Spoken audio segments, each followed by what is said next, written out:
الحمد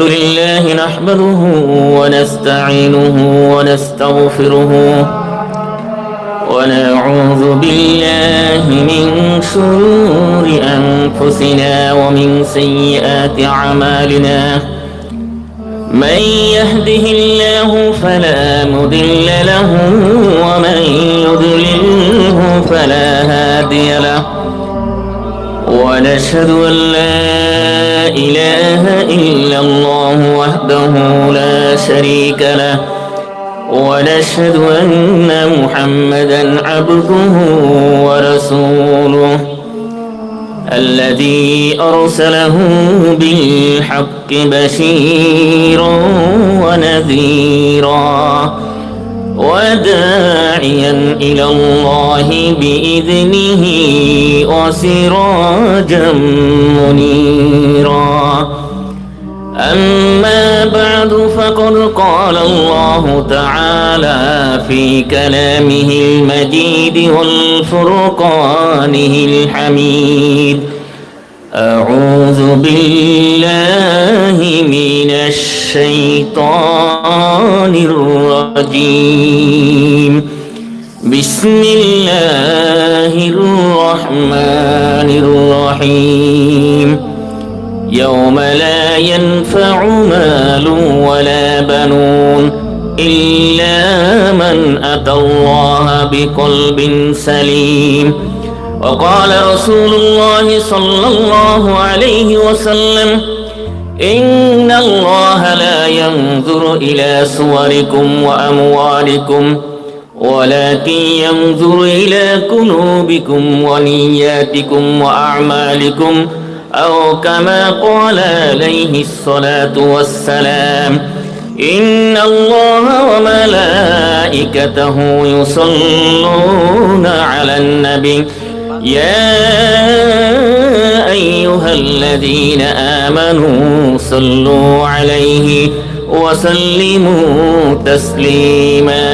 حق يدر الشيب اللهم صل وسلم وبارك على عبدك رسول الكريم رحمة للعالمين شفيع المذنبين سيدنا ومولانا ونبينا محمد وعلى آله وأهل بيته وأولاده وذرياته وأزواجه وأصحابه وأوليائه وأمته أجمعين كما صليت وسلمت وباركت ورحمت على سيدنا إبراهيم وعلى آل سيدنا إبراهيم إنك حميد مجيد মুআজ্জাজ মুহতারাম উলামা ইকরাম উপস্থিত সম্মানিত শ্রদ্ধেয় মুরব্বিয়ান ইকরাম সম্মানিত হক্কানি আঞ্জুমানের আশিকিন মুহিব্বিন মুতাআল্লিকিন সম্মানিত এলাকাবাসী সম্মানীয় আমার পর্দার আড়ালে মা ও বোনেরা সকলের প্রতি সালাম আসসালামু আলাইকুম ওয়া রাহমাতুল্লাহি ওয়া বারাকাতুহু মহান রব্বুল ইজ্জাতুল জালালের দরবারে আমরা শুকরিয়া আদায় করব এই জন্য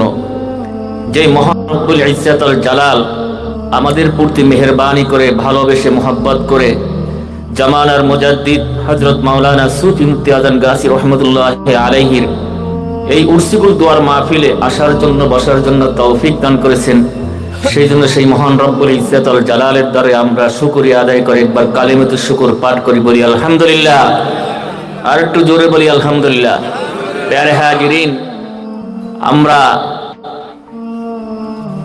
আমরা শুকরিয়া আদায় করব কার আল্লাহ প্রশংসা করব কার আল্লাহ কারণ আল্লাহ আমাদেরকে সৃষ্টি করেছেন আল্লাহ আমাদেরকে জবান দিয়েছেন আল্লাহ আমাদেরকে হায়াত দিয়েছেন আমাদের সবকিছু আল্লাহর এই জন্য আল্লাহকে যখন মানুষ ভালোবাসে তখন আল্লাহর প্রশংসা করে আর এই প্রশংসা করার কারণে হাদিস শরীফে আসছে আল্লাহ রাসূল বলছেন আউয়ালু মা ইউদআ ইলাল জান্নাহ ইয়াউমাল কিয়ামাতি আল্লাযীনা ইয়াহমাদুনাল্লাহা বিস-সাররা'i ওয়াদ-দাররা আল্লাহ রাসূল সাল্লাল্লাহু আলাইহি সাল্লাম বলছেন যে আল্লাহ রাব্বুল আলামিন কিয়ামতের মাঠে তার বান্দাদের মধ্য থেকে একদল বান্দাকে আল্লাহ বেনি হিসেবে জান্নাতি করে দেবেন সাহাবায়ে কেরামরা জিজ্ঞাসা ইয়া রাসূলুল্লাহ সাল্লাল্লাহু আলাইহি ওয়াসাল্লাম সেই দলটা কারা বলে সেই দল হলো তারা যারা সুখে দুঃখে সদা সর্বদা আল্লাহ রাব্বুল আলামিনের প্রশংসা করেছে, আল্লাহ শুকরিয়া আদায় করছে। কারণ যখন বান্দা সুখে থাকলেও প্রশংসা করে, দুঃখে থাকলেও প্রশংসা করে, আল্লাহ তখন বলে যে বান্দা মুসিবত দিয়েছি তোমাকে, দুঃখ দিয়েছি, বেদনা দিয়েছি, যন্ত্রণা দিয়েছি, তারপরও তুমি আমার প্রতি রাগ করো নাই, বেজার হও নাই, আমার শুকরিয়া আদায় করছো, প্রশংসা করছো। ও বান্দা, আজকে তোমার জন্য কোনো মুসিবত নাই, দুঃখ নাই, কষ্ট নাই, আমি আল্লাহ তোমাকে এই কিয়ামতের মাঠে সমস্ত দুঃখ কষ্ট দূর করে বিনা হিসেবে আমি তোমাকে জান্নাতি দিয়ে দেব। সুবহানাল্লাহ। সেই জন্য পেয়ারে হাজিরিন, শুকরিয়া আদায় করে শেষ করতে পারবো না। আজকে যে আমরা মহা নিয়ামত পেয়েছি, বিশেষ করে আমি গুনাহগার প্রতি বছর এখানে আসার জন্য চেষ্টা করি। কারণ একটাই হলো, সেটা হলো কি, আল্লাহ রাব্বুল আলামিন একটা আত্মিক মোহাব্বতের টান সৃষ্টি করে দেয়, এই জন্য আসি। কেন আসি? দেখেন, আমরা এমন এক ব্যক্তিত্বের বাড়িতে আসছি, আসলে আমরা এলাকাবাসী যদিও সাধারণ চোখে তাকে দেখি মাওলানা আবু জাফর খান সাহেব, কিন্তু আসলে উনি কোনো সাধারণ লোক ছিলেন না। এটা কারণ হলো এইটাই, যে যাকে বেশি মোহাব্বত করে সে তাকে সবচেয়ে আসল অন্তর চোখে সবসময় দেখার চেষ্টা করে। আমার কামেল মুর্শিদ সুফি মুফতি আজম গাছি রহমতুল্লাহ আলাইহির পুশিদা হুজুর কেবলা, ওনার সেই কলকাতা বাগবাড়িতে বলতেন যে এখানে যারা আসে তারা পদে পদে ফকিরি তারা অবলোকন করে, পদে পদে প্রত্যেকটি ক্ষেত্রে তারা কি করে, মারেফাতের দরজায় অগ্রসর হয় এবং তারা হুজুর কেবলার কারামত দেখে। কিন্তু হুজুর কেবলাকে যারা ভালোবাসে তারাই দেখে। এটা আমি বলতে অনেক সময় লাগবে, তারপরও কথাগুলো বলি।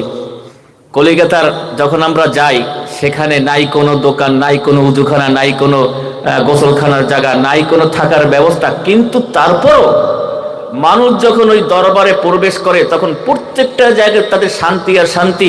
আপনি ইস্তেঞ্জাখানায় যাবেন, দেখবেন লম্বা লাইন, তারপরও তাদের মনের ভিতরে কোনো কষ্ট হয় না, তাদের শারীরিক কোনো কষ্ট হয় না। গোসল করতে যায় অনেক মানুষ, তারপরও তারা সুন্দরভাবে গোসল করতে পারে।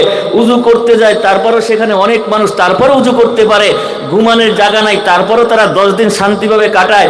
কিন্তু খাওয়ার কোনো ব্যবস্থা নাই, তারপরও তারা সুন্দরভাবে খাওয়া দাওয়া করে, তাদের মনে শান্তি থাকে। কারণ একমাত্র ওলি আল্লাহর দরবারে যখনই গেছে, আল্লাহর রহমতটা তখন তার উপরে নাজিল করে দিচ্ছে। সুবহানাল্লাহ। ওলি আল্লাহর দরবারে আসলে কি পাওয়া যায়? সবচেয়ে বড় নিয়ামত, সবচেয়ে বড় নিয়ামত। আল্লাহর রাসূল বলছেন, বাবা যদি তুমি এইরকম দোয়ার মজলিসে যাও, তাহলে কি হবে জানো? যে তুমি এমন একটা জিনিস পাইলে, দুনিয়ার কোন দরবারে, দুনিয়ার কোন রাজ দরবারে, দুনিয়ার কোন জায়গায় তুমি কোটি কোটি টাকা দিলেও সেইটা পাবে না। সেটা হলো কি? আল্লাহর রহমত। সুবহানাল্লাহ। আল্লাহর রাসূল বলেন, মান ফুতিহাত লাহু আবওয়াবুদ দুআ ফুতিহাত লাহু আবওয়াবুর রাহমা। আল্লাহর রাসূল বলছেন, যার জন্য আল্লাহ রাব্বুল আলামিন দোয়ার দরজা খুলে দিয়েছেন, ওই ব্যক্তির জন্য আল্লাহ রাব্বুল আলামিনের রহমত দরজা আল্লাহ খুলে দিয়েছেন। পৃথিবীতে আমরা সবাই শান্তি চাই, কি ঠিক না? টাকা আছে, পয়সা আছে, গাড়ি আছে, বাড়ি আছে, কিন্তু তারপরও কি শান্তি নাই। শান্তি কোথায় থাকবে? শান্তি থাকবে আল্লাহর রহমতের মাধ্যমে।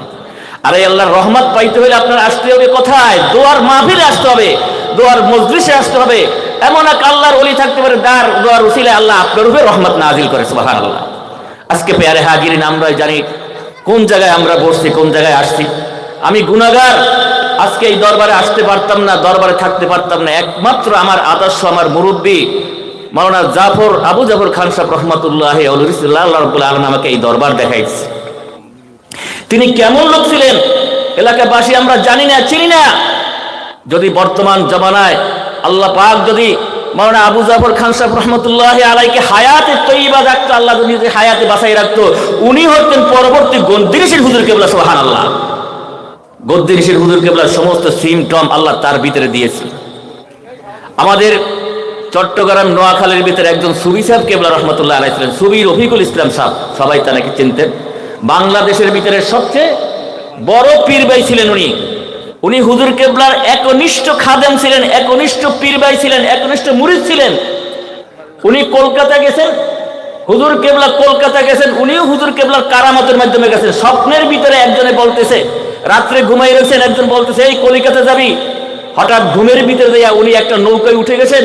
পরদিন সকালবেলা সেই নৌকাটা বাগবাড়ির ব্রিজের ওইখানে নামাই দিল। আর উনি তখন ওই আজান দিতেছেন, জিজ্ঞাসা করতেছেন কোথায় আজান, বলে এখানে একটা ফকিরি দরবার আছে, হক্কানি দরবার, সেখান থেকে।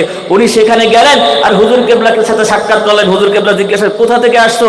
বলে আমি দোগাছি গ্রাম থেকে আসছি। হুজুর কেবলা বলেন, আজান গাছি দোগাছি, আজান গাছি দোগাছি, আল্লাহ তোরে মিলাই দিতে, তুই থাক। সেই ছবি রফিকুল ইসলাম রহমতুল্লাহ আলাই, ওনার আমার মুরব্বীর কাছে শুনছি যে উনি যখন একদিন বরিশাল আসলেন, যাইতেছেন, আর আমার মুরব্বী তাকে ভাইজান বলে ডাকতেন। বলেন, ভাইজান ভাইজান আপনি কোথা থেকে আসছেন, কোথায় যান? বলে, আরে কথা বলো না, এখানে বরিশালের একজন কুতুব নাই, কুতুব চলে গেছে, আমাকে পাঠাইছে এই কুতুব নিযুক্ত করার জন্য। চিন্তা করেন, তাহলে বোঝা যায় কুতুবের সাথে দেখা করে মাওলানা আবু জাফর খান সাহেব রহমতুল্লাহ বরিশাল শহরের কুতুব ছিলেন, ইনশাআল্লাহ, তাতে কোনো সন্দেহ নাই। আমরা জানি পাগড়ি পরলে ওলি আল্লাহ হয়, জুব্বা পরলে ওলি আল্লাহ হয়, এবা পরলে ওলি আল্লাহ হয়, কি ঠিক না? কিন্তু না, আল্লাহর দরবারে ওলি আল্লাহ হওয়ার জন্য কি লাগে? আল্লাহ রাসূল সাল্লাল্লাহু আলাইহি সাল্লাম বলেন, ইন্নাল্লাহা লা ইয়ানজুরু ইলা সুওয়ারিকুম ওয়া আমওয়ালিকুম ওয়ালাকিন ইয়ানজুরু ইলা কুলুবিকুম ওয়া নিয়াতিকুম ওয়া আমালিকুম। আল্লাহ রাসূল সাল্লাল্লাহু আলাইহি সাল্লাম বলেন, আল্লাহ রাব্বুল আলামিন কোন মানুষের চেহারার দিকে তাকায় না, সে সুন্দর না কালো না ধলা। কোন মানুষের সম্পদের দিকে তাকায় না, শুধু তাকায় তার কলবের দিকে, অন্তরের দিকে, তার কলবটা, তার এই অন্তরটা পরিষ্কার পরিচ্ছন্ন আছে কিনা, আর নিয়তের দিকে তার নিয়তটা খাঁটি আছে কিনা, আর তার কাজের দিকে সে আমল করে কিনা। মাওলানা সুফি মুফতি আজম গাছী রহমতুল্লাহ আলাইহির দরবার এমন একটা দরবার, যেই দরবারে হাজার হাজার লক্ষ লক্ষ ওলি আল্লাহ জন্মগ্রহণ করেন। মাওলানা আবু জাফর খান সাহেব রহমতুল্লাহ আলাইহি উনি ওলি আল্লাহর দরজা লাভ করছেন কিসের মাধ্যমে? মাওলানা আজম গাছী রহমতুল্লাহ আলাইহির দরবারের মাধ্যমে, ওজিফার মাধ্যমে। কারণ উনি আদর্শ, উনি হলো আমাদের সবার আদর্শ। আর মাওলানা আবু জাফর খান সাহেব রহমতুল্লাহ আলাইহি আদর্শ ছিলেন আমার হুজুর কেবলা। সুবহানাল্লাহ, আমার হুজুর কেবলা আদর্শ ছিলেন। কারণ ওনার জীবন যদি আলোচনা করি, ওনার চরিত্র সম্পর্কে যদি আলোচনা করি, দেখেন উনি এমন একটা ডিপার্টমেন্টে চাকরি করতেন, এইরকম কয়েক কোটি হাজার হাজার কোটি টাকা কামাই করা ওনার কোনো ব্যাপারই ছিল না। কিন্তু সব লোভ লালসা বাদ দিয়ে উনি এমন একটা তরিকা ধরছেন, যেই তরিকা ধরার পরে সবকিছু বিসর্জন দিয়েছেন। আমি গুনাহগার সাক্ষী, সেই পাকিস্তান আমলে চট্টগ্রাম থেকে কোনো এক লোকের কাছ থেকে 60 টাকা উনি নিছেন, 60 টাকা। কিন্তু লোকটা জানো না, একদিন হয়তো ওনার সেই পুরানা খাতা যখন উল্টাইলেন, দেখলেন একটা লোক ওনার কাছে 60টা টাকা পাবে। আমাকে ডাকলেন, আমাকে আদর করে ডাকতেন, হাবিব মিয়া, হাবিব মিয়া একটু তুমি আমার সাথে দেখা করো। দেখা করলাম, উনি আমাকে 700 টাকা দিলেন। 700 টাকা দিয়ে বললেন, উমুক জায়গায় উমুক ব্যক্তির কাছ থেকে আমি সেই মানে পাকিস্তান আমলে যখন চাকরি করতেন চট্টগ্রাম, সেখানে 60টা টাকা উনি নিছিলেন। আমাকে 700 টাকা দিয়ে বললেন, যেরকম হোক এই টাকাটা তার কাছে ফেরত দিবেন। আমি অনেক কষ্ট করে সেই লোকটাকে খোঁজ করে বের করে তারপরে যখন টাকাটা দিলাম, সে আশ্চর্য হয়ে গেল, বলল, না আমি তো ওনার কাছে কোনো টাকা পাবো না, উনি তো এমন কোনো মানুষ না যে ওনার কাছে কেউ টাকা পাবে, বরঞ্চ উনি আরো সবার কাছে পাবে, ওনার কাছে কেউ পাবে না। তারপরে অনুনয় বিনয় করে বললাম, যেহেতু মুরব্বী আপনার কাছে পাঠাইছেন, ওনার মনটা একটু শান্তি হবে, আপনি টাকা নেন। আপনি যদি নাও রাখেন, তারপর আরেকটা লোককে দিয়ে দিন, গরিব লোকে, তারপর আপনি নেন। উনি যদি জানে যে আপনি নিয়েছেন, উনি খুব খুশি হবে। লোকটা নিল। উনি বলল যে এইরকম লোকও পৃথিবীতে আছে, সেই 40 বছর 50 বছর আগে সেই 60টা টাকা আমার কাছে পাইতো, আমি জানি না, সেই টাকাটাও আমাকে ফেরত দিছে। তাহলে চিন্তা করেন কিরকম লোক ছিল। ওলি আল্লাহ কি মানুষের গায়ে লেখা থাকে? না, ওলি আল্লাহ থাকে কি আল্লাহর সেই দপ্তরে লেখা থাকে যিনি ওলি আল্লাহ হবেন, কি ঠিক না? আল্লাহ সিলেক্ট করেন। আল্লাহ যাকে পছন্দ করেন তার অন্তরটা পরিষ্কার করে দেন, তার নিয়তটা খাঁটি করে দেন, এবং তাকে এমন একটা কাজের ভিতরে, আমলের ভিতরে আল্লাহ ঢুকাইয়ে দেয়, যে আমলটা আল্লাহ নিজে কি করেন, পছন্দ করেন, সেই আমলের ভিতরে ঢুকাই দেয়। সুবহানাল্লাহ। আল্লাহ রাব্বুল আলামিন বলেন, ইয়াওমা লা ইয়ানফাউ মালুন ওয়ালা বানুন ইল্লা মান আতাল্লাহা বিকলবিন সালিম। আল্লাহ রাব্বুল আলামিন বলছে, বান্দারে তোমার ধন সম্পদ কোনো কাজে আসবে না, ছেলে সন্তান কোনো কাজে আসবে না, একমাত্র তোমার সেই আত্মাটা যদি পবিত্র করে নিয়ে আসতে পারো, আত্মাটা কলবটা যদি পরিষ্কার করে নিয়ে আসবো, তাহলে আমি আল্লাহ সেদিনকার তোমার হয়ে যাব, তোমাকে আমি নাজাতের ব্যবস্থা দিয়ে দেবো। আমার ভাইরা বোনেরা, ঠিক তেমনি রূপে একটা তরিকা আমাদের আছে, সেই তরিকাটা হযরত মাওলানা সুফি মুফতি আজম গাজী রাহমাতুল্লাহি আলাইহির দরবার। যেই দরবারে মানুষ আসবে, বসবে, ঢুকবে, সেই মানুষটার অন্তর আত্মাটা আল্লাহ রাব্বুল আলামিন পরিষ্কার করে দিবে। কেন দিবে? কারণ হলো একটাই, আল্লাহ রাব্বুল আলামিন কোরআনে পাকে বলছেন, ইত্তাবিউ মান লা ইয়াসআলুকুম আজরা ওয়া হুম মুহতাদুন। তোমরা তাদের অনুসরণ করো, তাদের অনুসারী হয়ে যাও, যারা তোমাদের কাছে কোনো বিনিময় তালাশ করে না, হাদিয়া তোহফা নেয় না, এবং তারাই হলো হেদায়েত প্রাপ্ত। তাদের কাছে চাইতে পারলে তুমি হেদায়েত প্রাপ্ত হবা। অর্থাৎ ওই লোকটা নির্লোভী থাকবে, তার ভিতরে কোনো লোভ থাকবে না, দুনিয়ার কোনো চাহিদা থাকবে না, লালসা থাকবে না, আরামায়েশ থাকবে না, কিচ্ছুই থাকবে না। সেই লোকটা যখন নির্লোভী হয়ে যাবে, তোমাকেও সেই নির্লোভী বানাইতে পারবে। আর যারা দুনিয়ার বুকে লোভী, অর্থাৎ টাকা চায়, পয়সা চায়, বলে হুজুর হাদিয়া ছাড়া তো চলতে পারে না, হাদিয়া ছাড়া তো আমরা কিছুই করতে পারি না, মাদ্রাসা করতে পারি না, মসজিদ করতে পারি না, কিছুই হয় না। বাবা গো, আমার আল্লাহ রাব্বুল আলামিন গরিব নয়, ধনী। আমার আল্লাহর কাজ করতে গেলে হারাম পয়সা তারা করলে আল্লাহ পছন্দ করে না। কি ঠিক না? হুজুর মাওলানা আজম গাজী রাহমাতুল্লাহি আলাইহি বললেন, বাবা কারো হারাম টাকা দিয়ে এই দরবারে ঢুকে, তাহলে এই দরবারটা কি হয়ে যাবে? হারামে পরিণত হয়ে যাবে। এটার দোয়া আল্লাহ কবুল করবে না, এটাকে আল্লাহ পছন্দ করবে না। কারো কাছ থেকে একটা টাকাও তোমরা নিতে পারবে না। এটা পবিত্রই রাখতে হবে। আর পবিত্র দরবার যেটা হবে, সেটা আল্লাহই কি করবে? সেটা পরিচালনার দায়িত্ব নিয়ে দেবে। আল্লাহ রাব্বুল আলামিন কোরআনে পাকে বলছেন, ওয়ালাকাদ কাতাবনা ফিজ জাবুরি মিন বাদিয যিকরি আন্নাল আরদা ইয়ারিসুহা ইবাদিয়াস সালিহুন। আল্লাহ রাব্বুল আলামিন বলেন, আমি জবুর কিতাবে লিখে দিয়েছি যে এই দুনিয়ার মালিক হলো আমার খাস বান্দারা, আমার সলিহিন বান্দারা। আমাকে যারা ভালোবাসবে, পছন্দ করবে, আমার উপরে ইত্তেকাদ করবে, আমার জন্য সবকিছু বিসর্জন দিয়ে দেবে, আমি দুনিয়াটা তাদের জন্য তাবে করে দেব। এই দুনিয়ার মালিক হয়ে যাবে। এই জমিনকে তারা যা হিসাব করে, জমিনকে তারা যে হুকুম করবে, হুকুম বাধ্য, হুকুম তামিল করতে জমিন বাধ্য হয়ে যাবে। সুবহানাল্লাহ বলেন। আমরা জানি না আল্লাহর ওলিরা কি করছে? একটা পাও দুনিয়ার এক প্রান্তে, আর একটা পাও আর এক প্রান্তে দিছে। আল্লাহ এই দুনিয়ার জমিনকে তাদের জন্য সংকুচিত করে দিছে, সংকুচিত করে দিছেন। আমার ভাই একটা হাদিস বলছেন যে যেই ব্যক্তি আল্লাহওয়ালা হয়ে যায়, আল্লাহর বান্দা হয়ে যায়, তার হাতটা কি হয়ে যায়? আল্লাহর কুদরতি হাত হয়ে যায়। কি ঠিক না? তার চক্ষুটা কি হয়ে যায়? আল্লাহর কুদরতি চোখ হয়ে যায়। তার পাটা আল্লাহর কুদরতি পা হয়ে যায়। তার জবানটা আল্লাহর কুদরতি জবান হয়ে যায়। সে হাজার হাজার মাইলের দূরের জিনিস সে এই চোখে, খালি চোখে দেখতে পায়, যদি আল্লাহর চোখ তার হয়ে যায়। সুবহানাল্লাহ। দুনিয়ার মানুষের আমাদের একটা চোখ আছে, সাধারণ আতশ কাজ আছে না? আতশ কাজ একটা হলো সাধারণ কাজ, আর একটা আতশ কাজ। এই আতশী কাজ দ্বারা যদি কোনো কিছু দেখে, তাই ছোট জিনিস বড় দেখায়। কি ঠিক না? অনেক দূরের জিনিস অনুবীক্ষণ যন্ত্র দিয়ে সে কাছে দেখায়, বড় দেখায়। আর সাধারণ কাজ দ্বারা দেখা যায়। আল্লাহর ওলিদের এই চোখের পাওয়ারটা আল্লাহ আতশী কাছের মতো বানিয়ে দেয়। হাজার হাজার দূরের জিনিস তারা কাছে দেখতে পায়। সুবহানাল্লাহ বলেন। তাদের হাত দুইখানে আল্লাহ এমন বড় করে দেয়, এইখানে বসে তারা আরেক প্রান্তের জিনিস তারা সাহায্য করতে পারে। তাদের পাও এমন বড় করে দেয়, এখানে বসে বসে এখানে পাড়া দিলে আরেকখানে পাও পরে চলে যায়। তাদের জবানটা এমন বড় জবান হয়ে যায়, এখান থেকে কথা বলে হাজার হাজার মাইলের দূরে সেই জবানটা চলে যায়। সুবহানাল্লাহ। কারণ তাদের সমস্ত শরীরটা পবিত্র, তাদের জবানটা পবিত্র, তাদের হাতটা পবিত্র, তাদের পাওয়াটা পবিত্র। আর এই পবিত্রতার কারণে আল্লাহ রাব্বুল আলামিন তাদেরকে কি করে? সমস্ত শরীরটা গোটা আল্লাহর নিয়ন্ত্রণে চলে যায়। সুবহানাল্লাহ। এই জন্য আল্লাহ রাব্বুল আলামিন বলছেন, ইয়াওমা লা ইয়ানফাউ মালু ওয়ালা বানুন ইল্লা মান আতাল্লাহা বিকলবিন সালিম। তোমার অন্তরটাকে পরিষ্কার করো, পরিচ্ছন্ন করো, এই কলবটাকে ফ্রেশ করো। এই কলবটা তোমার জন্য একটা আয়না। তুমি এখন তাকাইলে পৃথিবীর হাজার হাজার জায়গায় তুমি একত্রে দেখতে পারবে। বড় বিশ্বাস রাহমাতুল্লাহি আলাইহি বলছেন, নাযারতু ইলা বিলাদিল্লাহি জামান কাখরদালাতিন আলা হুকমিত্তিসালি। উনি বলছেন, আমি যখন তাওয়াজ্জুর সাথে জজবার হালতে যখন পৃথিবীর বুকের দিকে তাকাই, তখন এই পৃথিবীটা আমার কাছে একটা সরিষার দানার মতো মনে হয়। সুবহানাল্লাহ। সরিষার দানার মতো মনে হয়। আল্লাহ রাব্বুল আলামিন এই পাওয়ারটা আল্লাহর ওলিদেরকে দিয়েছেন। কেন দিয়েছেন? অর্থাৎ তাদের অন্তরটা পরিষ্কার করছে, হালাল খানা খাইছে, তাকওয়া পরহেজগারি করছে। আমার হুজুর কেবলা আমাদেরকে চারটে জিনিস দিয়েছেন। এই চারটে জিনিস যাদের ভিতরে থাকবে, ইনশাআল্লাহ তারা বেশক জান্নাতি। প্রথম নম্বর হলো কি? 5 ওয়াক্ত নামাজ যে পড়বে, 5 ওয়াক্ত নামাজ বিনা কাজায় পড়বে, আল্লাহ রাব্বুল আলামিন তাকে এই বেহেশতের চাবি দেবেন।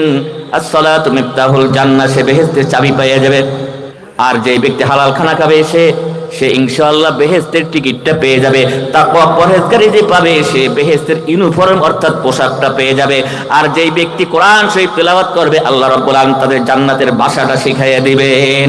চারটা জিনিস থাকবে ইনশাআল্লাহ, চারটা জিনিস আপনি কি জান্নাতি হয়ে যাবেন। আল্লাহ রাব্বুল আলামিন আমাদেরকে এই ওজিফার মাধ্যমে, এই আমলগুলোর মাধ্যমে আল্লাহ আমাদেরকে জান্নাতি করুক, জান্নাতে যাওয়ার ব্যবস্থা করুক। সবাই বলে আমিন। ওয়া আখির দাওয়ান আলহামদুলিল্লাহি রাব্বিল আলামিন। হাক্কানি দুরূদ শরীফ পড়ি। আল্লাহুম্মা